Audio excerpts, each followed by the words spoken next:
there's a lot of defensive spells in D&D 5e. You've got Shield, you've got Absorb Elements. I would actually categorize Misty Step as an inherently defensive spell. You've got Silvery Barbs is primarily a defensive spell, though it can be used offensively. You've got anything that prevents enemies from taking actions could also be categorized as a defensive spell. So here's where I'm coming from right now.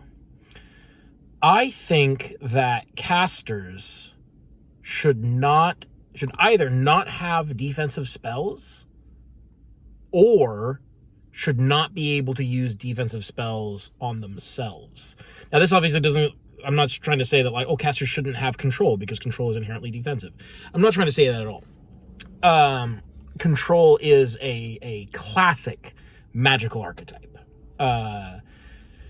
It naturally fits the fantasy that is often ascribed to the magic user in fantasy settings. What I am saying is that if you either remove all of the, especially the reaction defensive spells, the big three, Shield, Absorb Elements, and Silvery Barbs, if you either remove them or make it so that they cannot protect the caster, they can only protect other people. And then you also make it so that you cannot cast a spell from a spellcasting class while you are wearing armor that is not part of that. That is not, you are not granted proficiency from that class. So, for example, Wizard, no armor proficiencies, so you cannot be wearing any armor while you are casting a wizard spell. Druid gets, I believe they go up to medium armor, so you can wear up to medium armor. If you wear heavy, you cannot cast a druid spell, regardless of whether or not you are proficient.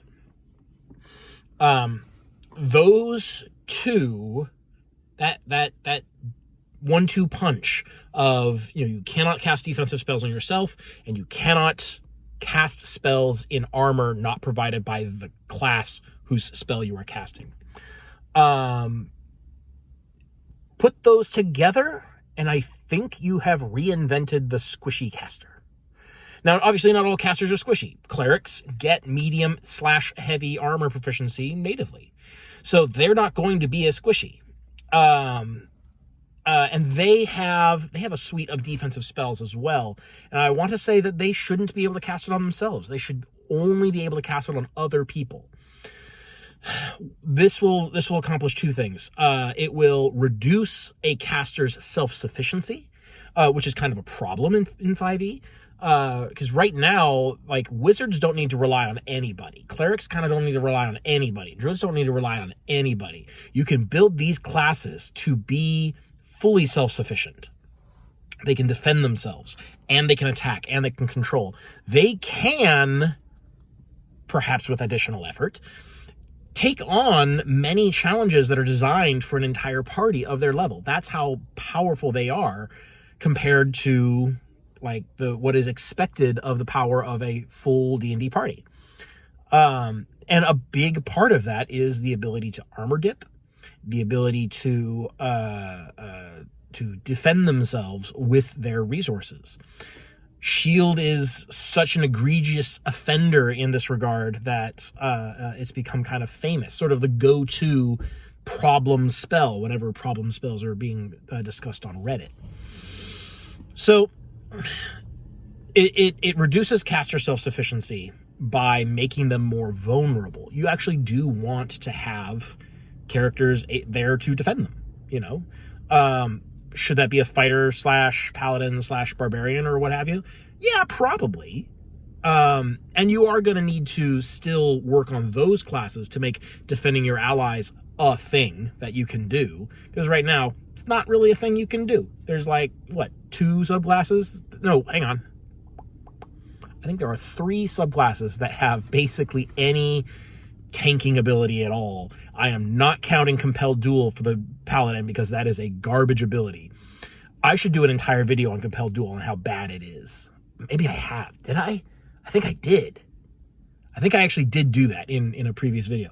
Anyways, it's so super bad. So anyways, so you want to have this idea that the casters need other characters to protect them. And generally, you're going to want those other characters to not be the same caster. You don't want to have it like, oh, the wizard can't protect himself, but two wizards can protect each other just as well as a wizard can protect himself now. You don't want that situation. You want them to have to rely on other classes to create the greater diversity of character archetypes in a party, because that's what makes the game more interesting. By allowing casters to do defensive spells on their allies, then you create situations where teamwork is almost obligated. Your fighter is getting in the way and he's, forcing enemies to attack him. Does he have enough defensive capabilities to survive that? Maybe. In a fully redesigned fighter to give him tanking abilities. Probably you're going to give them additional defensive capabilities as well. Either a higher base AC or some reactive ability to increase their AC. Or to reduce incoming damage, as in the case of like my Barbarian has damage reduction abilities that it can use resources on. So these are the kinds of things that you want them to be doing, but maybe it's not enough. In a really tight spot, like particularly in a difficult boss fight, you might need to cast a shield spell on your ally. Imagine if shield had to be cast on an ally and could not be cast on yourself. Wouldn't that be cool?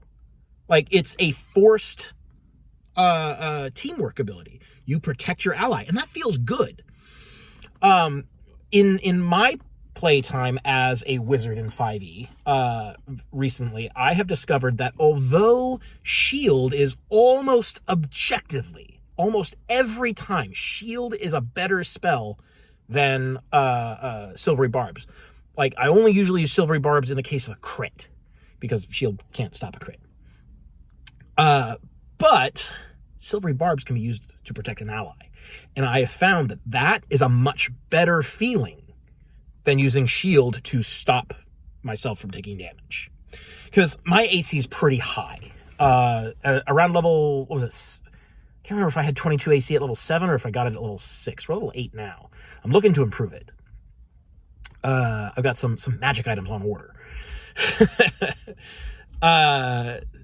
So, like, I have a high base AC, so I don't take a lot of damage even if I'm not casting shield. Like, I don't, like, the amount of times I have to cast shield has actually been trending downwards. But, like, I think it would be healthier for the game if those kinds of abilities only worked on allies, because that is an excellent feeling. That is like peak,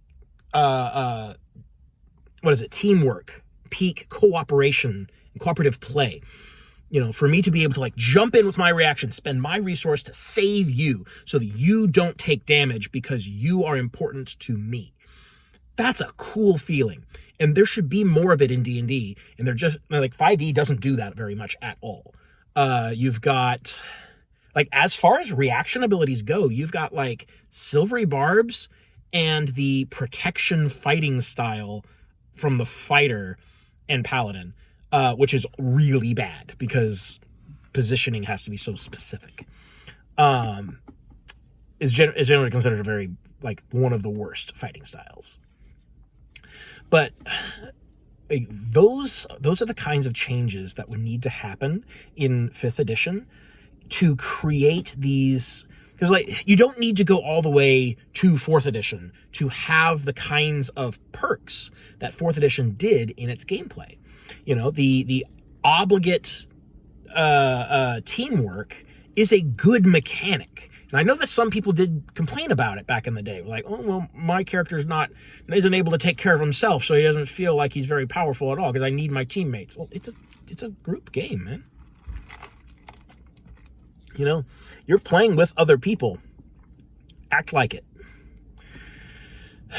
But there's certainly a large demographic of people out there who don't want to have to rely on a party, and so they pushed for all characters to kind of be built to rely on themselves only. You just kind of do what you do, and teamwork is barely a thing most of the time. But I think these changes would be an excellent first step towards creating greater teamwork opportunities in 5th edition. Remove the ability to armor dip. Remove self-defense spells. So the big 3 for wizards, I would say even things like Protection from Good and Evil shouldn't be able to cast out on yourself. Shield of Faith shouldn't be able to cast out on yourself. Also, probably shouldn't be Concentration. Here's a little tangent aside here. Shield of Faith plus 2 AC for, like, what is it, 10 minutes to an hour or something like that? But it takes Concentration. I've actually thought about casting this spell. Like, I think, I have 1 level of Cleric on my wizard for the armor dip. I have 1 level of Cleric on my wizard, so I have access to 1st level Cleric spells. I've got a lot of slots. It would probably save me at least 1 shield slot if my AC was 2 higher base. So maybe I should just cast Shield of Faith at some point. And then I remember, oh, it's Concentration. So if I'm concentrating on that, I'm not actually doing anything useful, you know? I need to cast a Concentration spell that removes all threat from the enemy or fully bypasses the encounter. Just like invalidates it, you know? There's much, much better things for me to be spending my Concentration on. Shield of Faith loses out because it is a Concentration spell. I just never have a reason to cast it. It'd be a bad idea. Except in, like, very specific circumstances where for some reason control is not a viable option. Then maybe I could Shield of Faith myself. Maybe. But then I'm pretty much relegated to just, like, you know, casting Toll the Dead every turn. You know, do I want to be a marshal? Not really. So, anyways, Shield of Faith is not a great spell. I think it shouldn't be Concentration. Also, should not be castable on yourself. I think it should be allies only. Things like that would create greater gameplay opportunities or greater cooperation. Words. It would create greater cooperative gameplay opportunities. And it would make casters less self-sufficient. And both of those things are good, in my opinion. Are there any other, like, quick and dirty changes that could be made? Because, like, you can't actually create a class, like, you can't make marshals capable of tanking without fundamentally changing how they are built. And that involves writing whole new classes. And a lot of people aren't going to put in the work for that. So, like, that remains a problem that there is no quick and easy fix for. You could kind of do it without redesigning the whole class, but it would take, like, a page of house rules to change the way that, like, opportunity attacks work and that kind of thing. So, yeah, I think those are the 2 things that would most impact caster survival. Because even with those changes, you still have a long range on most of your attacks, so you can just stay out of melee. And you have supreme control abilities. And half the time, those abilities will stop you from being attacked. And so you're like still defensive when you are doing your offense. When you are spending a spell slot to create a control effect, you are inherently protecting yourself and the rest of the party. But I think the self-targeting defensive spells are probably a bit too much and are not warranted and not needed. Maybe the exception of Mage Armor. Like, Mage Armor, yeah, I could see Mage Armor being the only self-targeting defensive spell. We'll let you get away with that.